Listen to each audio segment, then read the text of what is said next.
নমস্কার বন্ধুরা, দুর্গাপুজোর সময় আমরা কলকাতার অনেক নামী পুজোর কথা শুনে থাকি উত্তর থেকে দক্ষিণে। কিন্তু কালী পুজোর সময় শুধু কলকাতার একটি নামই সবার আগে উঠে আসে, সেটা হলো মধ্য কলকাতার ফাটাকেষ্টর কালী পুজো। ফাটাকেষ্ট চলে যাওয়ার 3 দশক পরেও আজ সমান জনপ্রিয় ফাটাকেষ্টর কালী পুজো। কিন্তু কে এই ফাটাকেষ্ট? এমন নামকরণ হবার কারণটা কি, এবং কালী পুজোর সাথে তার নাম জড়িয়ে গেল কি করে, আজ সব বলবো এই ছোট্ট ভিডিওতে। আপনারা শুধু ধৈর্য ধরে ভিডিওটি দেখতে থাকুন। ফাটাকেষ্টর আসল নাম কৃষ্ণচন্দ্র দত্ত। উদ্বাস্তু পরিবারের সন্তান। কলেজ স্ট্রিট চত্বরে তার বাবার একটা পানের দোকান ছিল। 60-এর দশকের শুরুতে তার জীবন ছিল নেহাতি সাদামাটা।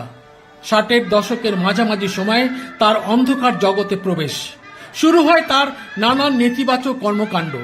ফলে 60-এর দশকের শেষের দিকে তাকে আক্রমণ করে তার বিরোধী গোষ্ঠী। লড়াইতে ক্ষতবিক্ষত হয়েও সে যাত্রা তিনি বেঁচে যান। তখন তার যুবক বয়স। হাসপাতাল থেকে ছাড়া পাবার পর শরীরের ক্ষতচিহ্ন নিয়েই তার নাম হয় ফাটাকেষ্ট।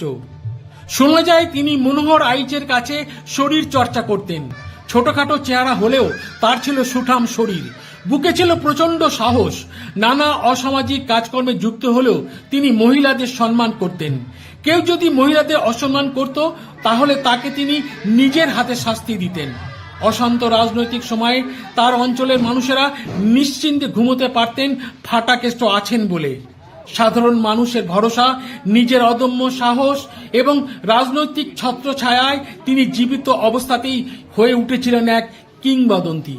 ফাটাকেষ্টর কালী পুজোটা শুরু হয়েছিল আর 5টা বারোয়ারি কালী পুজোর মতোই, কিন্তু 70-এর দশকে তার কালী পুজোর সুনাম এতটাই ছড়িয়ে পড়েছিল যে কালী পুজোর উদ্যোক্তা তার নিজের ক্লাব নবযুবক সংঘের নামের পরিবর্তে সাধারণ মানুষের কাছে হয়ে উঠেছিল ফাটাকেষ্টর কালী পুজো।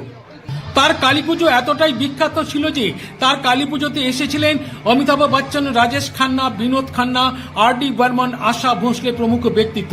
আর আমাদের কলকাতার উত্তম কুমার, সুচিত্রা সেন তো ছিলেনই। শুধু রূপলী জগতে তারকারাই নন, তার পুজোতে এসেছিলেন আন্তর্জাতিক ফুটবল খেলোয়াড় লেভ ইয়াসিন, এসেছিলেন আধ্যাত্মিক জগতের সন্ন্যাসী সীতারাম দাস, ওঙ্কারনাথ ঠাকুর। বিসর্জনের সময় সমস্ত রাস্তাটা গঙ্গা জল দিয়ে ধুয়ে ফুল ছড়িয়ে দেওয়া হতো। ফাটাকেষ্ট আজ আর নেই, কিন্তু রয়ে গেছে তার কালী পুজো, আর কালী পুজোর সঙ্গে রয়ে গেছে ফাটাকেষ্টর নাম।